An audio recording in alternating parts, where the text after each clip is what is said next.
అందరికీ వందనాలు. కీర్తనల గ్రంథం 1వ అధ్యాయం నుండి 44వ అధ్యాయం వరకు దేనికోసం చెప్పబడుతుందంటే, శ్రమల ప్రారంభం నుండి 7 ఏళ్ల శ్రమల ముగింపు వరకు కూడా చెప్పబడుతుంది. అయితే ఇప్పుడు 45వ అధ్యాయం దేనికోసం చెప్పబడుతుందంటే, కీర్తనల గ్రంథము 45వ అధ్యాయం 2వ వచనం నుండి 9వ వచనం వరకు. నరుల కంటే నీవు అతి సుందరుడై ఉన్నావు, నీ పెదవుల మీద దయారసం పోయబడి ఉన్నది. కావున దేవుడు నిత్యము నిన్ను ఆశీర్వదించును. సూర్యుడా, నీ కత్తి మొలను కట్టుకునుము, నీ తేజస్సును నీ ప్రభావమును ధరించుకునుము.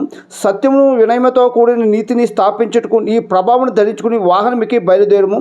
నీ దక్షిణాస్తం భీకరమైన వాటిని జరిగించుటకు నీకు నేర్పును. నీ బాణములు వాడిగలవి, ప్రజలు నీ చేత కూలుదురు. నీ బాణములు రాజు శత్రులు గుండెలో చొచ్చును. దేవా, నీ సింహాసనం నిరంతరము నిలుచును. నీ రాజదండము న్యాయార్థమైన దండము. నీవు నీతిని ప్రేమించి భక్తిహీనతను ద్వేషించుచున్నావు. కావున దేవుడు నీ దేవుడే చెలికాండ్ర కంటే హెచ్చగినట్లుగా నిన్ను ఆనంద తైలంతో అభిషేకించి ఉన్నాడు. నీ వస్త్రములెల్లా గోపరస వాసనే, అగరు వాసనే, లవంగ పట్ట వాసనే. దంతముతో కట్టిన నగరంలో తంతి వాద్యములు నిన్ను సంతోష పెట్టుచున్నవి. నీ దైనందిన స్త్రీలలో రాజుల కుమార్తెలు ఉన్నారు. రాణి ఓఫీరు అపరంజితో అలంకరించుకుని నీ కుడిపాశం నిలుచుచున్నది. చదవని వాక్యం అంతా కూడా దేనికోసం చెప్పబడుతుందంటే, పరలోకానికి ఎత్తబడిన తర్వాత మనందరం కూడా యేసుక్రీస్తు ప్రభు వారిని వెంట పెట్టుకుని భూమి మీదకి వస్తాం. ఏ విధంగా వస్తాం, వచ్చి ఏం చేస్తాం అన్నదంతా కూడా ఇప్పుడు మనం చదువుకున్న వచనాలన్నీ కూడా వివరంగా చెప్పబడుతున్నాయి.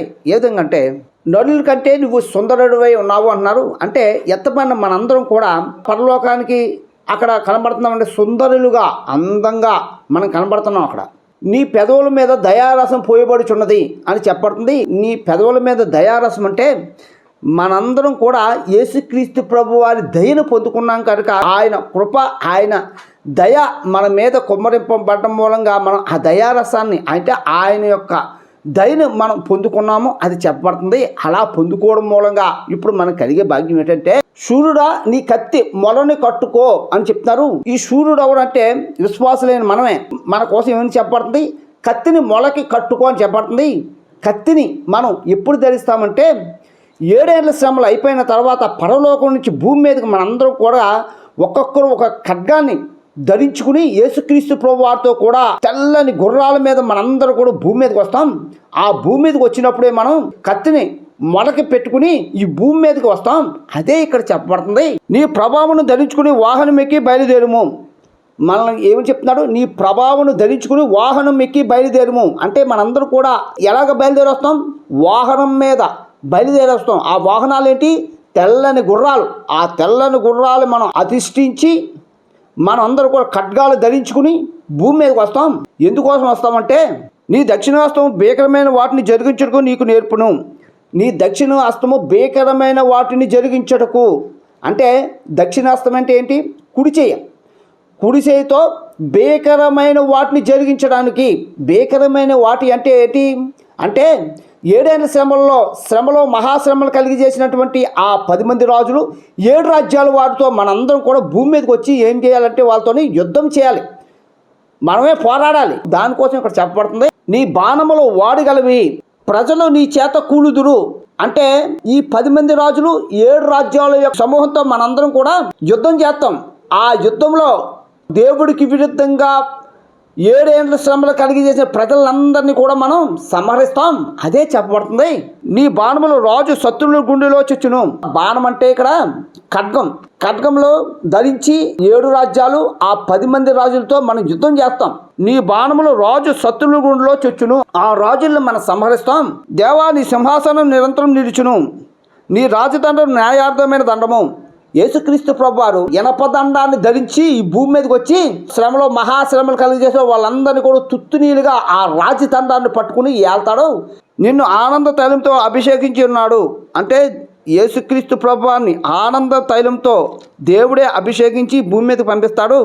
అప్పుడు ఆయన వస్త్రం ఏ విధంగా ఉందని చెప్పబడుతుందంటే, గోపరస వాసనగా, అగర వాసనగా, లవంగ పట్ట వాసనగా, అంత పరిమళంతో ఆయన ఉన్నాడు. అంటే అంత తేజస్సుతో, అంత పరాక్రమశాలుడిగా ఈ భూమి మీదకు 2వ రాకల్లో వచ్చి ఆయన రాజ్యం చేస్తాడు. 1000 సంవత్సరాల పరిపాలన మనతో పాటు ఆయన ఉంటూ. నీ దైనందిన స్త్రీలలో రాజుల కుమార్తెలు ఉన్నారు.